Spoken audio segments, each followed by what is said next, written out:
মাশাআল্লাহ, কত সুন্দর ভ্যানে করে সব হাঁস নিয়ে যাচ্ছে বিক্রি করার জন্য বাজারে। দেখো আমি তোমাদেরকে দেখালাম। আর এই দেখো রাস্তা প্রচুর সাজিয়ে রাখছি পূজার জন্য। হ্যালো এভরিওয়ান, আসসালামু আলাইকুম। সবাই কেমন আছো? আশা করি অনেক ভালো আছো। আলহামদুলিল্লাহ আমি অনেক অনেক অনেক ভালো আছি। তো আজকে আমি হঠাৎ করে আমি আমার আম্মুর সাথে বাজারে গেলাম বাজার করার জন্য। ভিডিওটা আজকে না, অনেক আগের আমি এটা এডিট করে আজকে পোস্ট করলাম। যাই হোক, দেখো বাজারে কত ইলিশ মাছের যে এত দাম, কোনোদিন বাজারে দেখলাম না। আজকে ইলিশ মাছের দাম একটু কম। ইলিশ মাছ অলওয়েজ দাম। আর এখানে দেখো একটা কই মাছ ছিল। এই মাছগুলো আমি খাই না, বাট দেখতে কি ভয় লাগে। এখান থেকে শুধু আমি চিংড়ি মাছটা খাই। আমি তোমাদেরকে যেগুলো যেগুলো ভিডিও দেখাবো এগুলোই বাজার করছি আমি। হ্যাঁ। তো দেখো এখান থেকে ইলিশ মাছ নিলাম। আর এই যে সবজি, একদম টাটকা সবজি, সতেজ। দেখছো কিরকম তাকায় আছে আমার দিকে। আর এই লেবুগুলো ছিল দেশি লেবু, যে স্মেল ছিল মাশাআল্লাহ অনেক সুন্দর।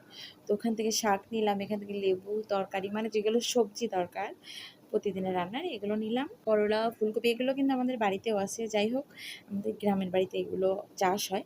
তো এখান থেকে তেল, কিছু মশলা, মানে এখান থেকে এগুলো নিয়ে আমাদের বাজার করা শেষ। আর এত গরম, বাজারের ভিতরে আমার থাকতেই ইচ্ছা করে না, খুব বিরক্ত লাগে, মানে কখন বাড়ি চলে আসবো। দেখো এখান থেকে আমি আবার রসুনটা নিয়ে একটু দেখতেছিলাম।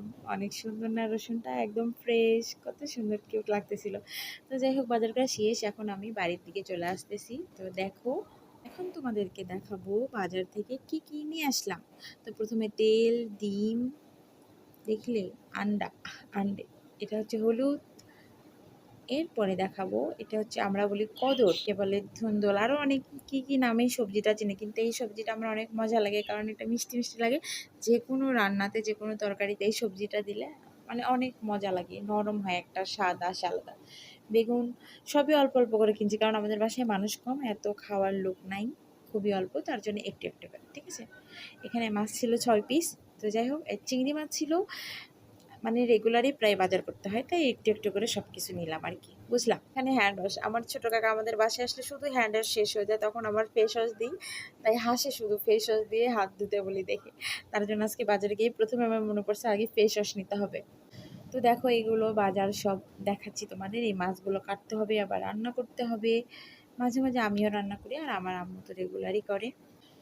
তো দেখো কত কাজের, আমি দেখছো গাইস কত কাজ করে। আর এই যে মিষ্টি কুমড়ো দেখতেছেন, এটা আমার অনেক ভালো লাগে মিষ্টি কুমড়ো, আর কি কালার, অনেক সুন্দর ছিল। এটা আমি ডিম দিয়ে রান্না করে খাবো, এটার জন্য কিনে নিয়ে এসেছিলাম। এর আগে অনেক কিছু দিয়েই তো খাইছি।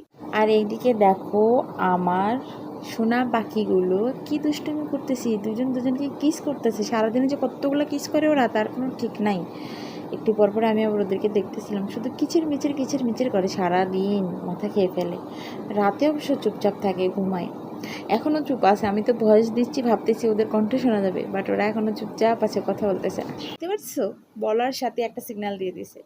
এরপরে দেখো পটল ভাজি, কিন্তু আমার অনেক মজা লাগে, পটলটা অনেক রেসিপি হয়। এই দেখো আবার দেখালাম।